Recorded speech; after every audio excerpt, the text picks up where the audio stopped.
My name is Ryan Cooper, and I was working private security at the Riverside Commerce Center in Fort Wayne, Indiana. I took the night shift because it was supposed to be quiet. I had no idea something in that building already knew who I was. They told me the post would be boring, and that was the selling point.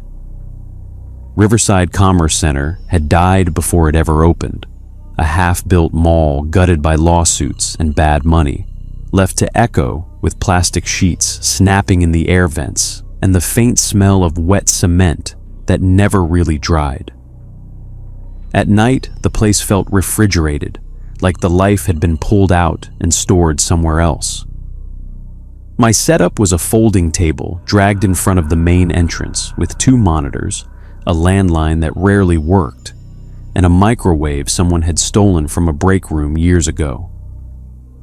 The rules were simple: stay visible, keep the feeds up, and write down anything that moved that shouldn't. No patrols unless an alarm went off. Most shifts, I'd see nothing but my own reflection sliding across the dark glass of the stores. Around midnight, the building settled into its usual rhythm. Metal ticking in the ceiling, distant drips hitting tarp, the hum of lights that sounded almost like whispering if you let your mind wander too long. I made coffee, scrolled my phone, sent my wife a picture of the empty place. She wrote back what she always wrote. "Don't fall asleep." I told her I wouldn't. Truth was, I never did. Something about that building made sleep feel dangerous, like if I let myself drift, the place would notice and come check on me. By a little after 1, the air changed. Not colder, not warmer, just used, like someone had breathed it before passing it to me. My tongue tasted pennies. The lobby looked the same, but my eyes kept snagging on things I couldn't explain. A wet footprint near the escalator that faded while I watched. The elevator call button glowing even though the cars had no power. A smear along the glass doors at shoulder height like greasy hair had dragged across it. I told myself it was old grime, old wiring, old everything. Still, I checked the cameras again, slower this time, paying attention to corners I usually ignored. That's when I noticed the microwave clock across the lobby blink from 1:39 straight to 1:41, skipping a minute like it had somewhere better to be. I actually laughed under my breath. "Cheap wiring," I said, my voice too loud, bouncing back at me from places I couldn't see. I took a drink of coffee and felt the burn hit my stomach, grounding me, real, solid. Then the motion alert went off behind me, sharp, official, impossible to mistake, and one of the monitors switched to the camera pointed at my desk. I expected empty air, maybe a moth crossing the lens. Instead, I saw the top of my own head, my arms folded, my body slumped forward like I'd been out cold for a long, long time. For a few seconds, I honestly thought I was having some kind of break, like my brain had slipped a gear, and this was how it showed me. I touched my own face, dug my nails into my arm, even knocked my knee against the metal table to feel the sting. I was awake. I was standing. My heart was trying to climb out of my throat. But on the monitor, I was folded over in the chair like I'd shut down hours ago. My shoulders on the screen rose and fell in a slow, heavy rhythm, deeper than normal sleep. Like the body was being worked by something that knew how lungs were supposed to move, but didn't quite get the timing right. I leaned closer to the screen. My mouth in the footage hung open, and there was a shine at the corner of it, a thick string of drool pulling down toward the desk, stretching longer than gravity should allow, never breaking. I whispered, "No, no, no," without meaning to, like if I kept it quiet, I wouldn't make it worse. I grabbed the mouse and pulled up the timeline, my hands shaking so bad the cursor bumped everywhere except where I wanted it. The live time in the corner read 1:40 a.m. My watch said 2:18. 40 minutes gone like they'd been cut out with scissors. I dragged the video back. Midnight. There I was drinking coffee. 12:32, rubbing my neck. 12:58, checking my phone. I watched myself in perfect detail, remembering each moment as it happened, until 1:03 when my eyelids drooped. I waited for the part where I'd snap back awake, embarrassed at almost dozing. It never came. At 1:05, my head dropped, chin to chest, and I stayed there, minutes stacked. No shift in posture, no scratch, no swallow, not even a breath big enough to change my shirt. And while I watched, something else started to show up. The skin on my arms in the footage darkened, veins pressing up like worms pushing under dirt. My fingers curled tighter, nails digging into the tabletop, slow enough you wouldn't notice unless you were looking for it. A wet spot began to spread beneath my face, thicker than spit, seeping outward in lazy branches. I could almost smell it, copper and rot, even though I was across the lobby. I looked down at the real desk in front of me. Dry, clean, no stain. Behind me, the motion alert chimed again. The same camera, still me in the chair. But now the head was starting to lift. I couldn't breathe. I watched my own head rise on the monitor the way you'd watch a body coming up from deep water. Slow, heavy, wrong. My neck in the footage didn't straighten all at once. It clicked up in pieces, stopping, jerking, then going again, like someone learning how hinges worked. When my face finally turned toward the camera, I felt my knees loosen. The eyes were open, but they weren't aimed right. One drifted a little higher than the other, both too glossy, reflecting light like marbles.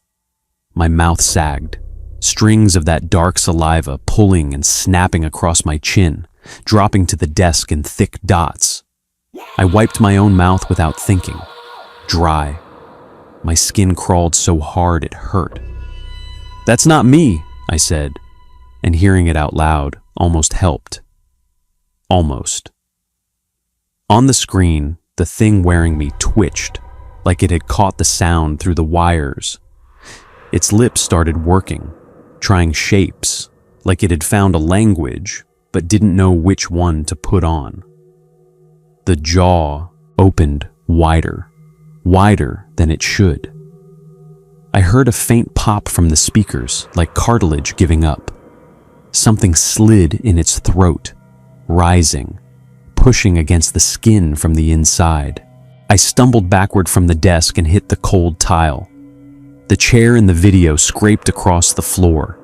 I didn't hear that sound in the lobby, but I felt it in my teeth, a vibration that made my vision tremble. The thing stood, my height, my clothes, my stupid work badge hanging from its chest. But the way it balanced wasn't human. Its weight kept drifting forward, like it expected to fall, and never did. When it took a step, the knee bent too far, then corrected itself with a snap. Its mouth kept moving, opening and closing, practicing. I realized with a sickness that made me gag. It was rehearsing my face, learning it. I spun around, expecting to see it behind me, but the lobby stayed wide and empty, lights buzzing, doors shut. When I looked back at the monitor, it was closer to the camera now. So close I could see the skin stretching where the jaw had unhooked. And then, from the desk speakers, in a voice dragged across gravel and water, I heard it try its first word. "Hey!" The word came through the speaker, wet and busted, like it had crawled across broken glass before reaching me. Not loud, not a shout, just casual, friendly even. The kind of thing you say when you spot someone across a parking lot. My body reacted before my brain did. I backed away from the monitors, palms up, whispering, "Nope, nope, nope," like I could decline it. On the screen, the thing leaned closer to the camera, fascinated, like it was studying how sound left its mouth. Its tongue rolled around too big for the space, bumping teeth, tasting the air that belonged to me. Then it tried again. "Hey," cleaner this time, almost right. A shiver dragged down my spine so hard my legs gave out, and I had to grab the table. I kept waiting to hear footsteps in the lobby, something to match what I was seeing. But the building stayed dead, lights humming, plastic sheeting breathing in the vents. The only movement was on the monitor. It lifted one of my hands and gave a small wave, practicing normal, practicing harmless. Then it lowered the hand and turned its head like it had remembered an appointment. The camera angle changed automatically as it walked out of frame. I didn't touch anything. One by one, the feeds picked it up, handing it off deeper into the building, farther from the entrance, moving with a slow confidence that made my stomach twist. It passed storefront gates, dark windows, piles of construction trash. Its walking got better the longer it did it, smoother, less broken. Every few steps its mouth would open and close, whispering to itself, trying tones, trying warmth. I realized it wasn't coming for me. Not yet. It was touring, getting familiar, like someone walking through a house they planned to live in. A fear hit me that was bigger than panic, bigger than running. It was patience. Whatever that thing was, it had time to learn every inch of my body, every habit, every little way I moved. And when it was ready, it wouldn't need me in the building anymore. On the last camera in the chain, it stopped at a dark hallway that led to the emergency exit. The push bar waited at the end under a red sign. It looked straight into the lens, and it smiled like it had finally found the door. If that thing made it past the door, it got everything. My car with the dent in the bumper, the picture of my wife on the dashboard, the spare key under the mat, the way the porch light at home flickered before it stayed on. It would walk straight into my life, and I'd be the mistake nobody could explain. I slammed the lockdown switch so hard it hurt my palm. The shutters over the exit started dropping, metal grinding down inch by inch. Outside the glass, the man wearing my face didn't panic. He just watched, curious, like he'd never seen this part before.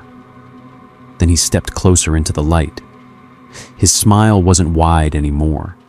It was focused, studying me. Behind him, I noticed another shape on the pavement, stretched long by the lamps. At first I thought it was just his shadow, but it didn't match him. It was taller, bent wrong, head brushing the top of the doorway. It leaned toward the glass, even though he stood still.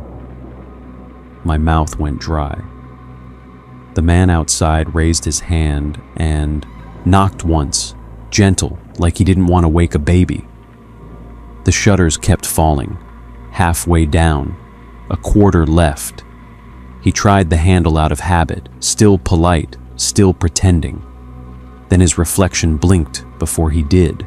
I staggered back from the entrance, heart beating so hard my vision jumped.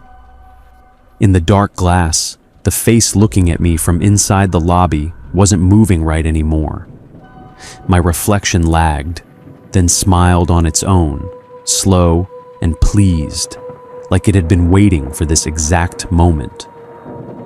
I touched my cheeks, my mouth, trying to match it, but it stayed a half second ahead, rehearsed, confident. Outside, the man's patience thinned.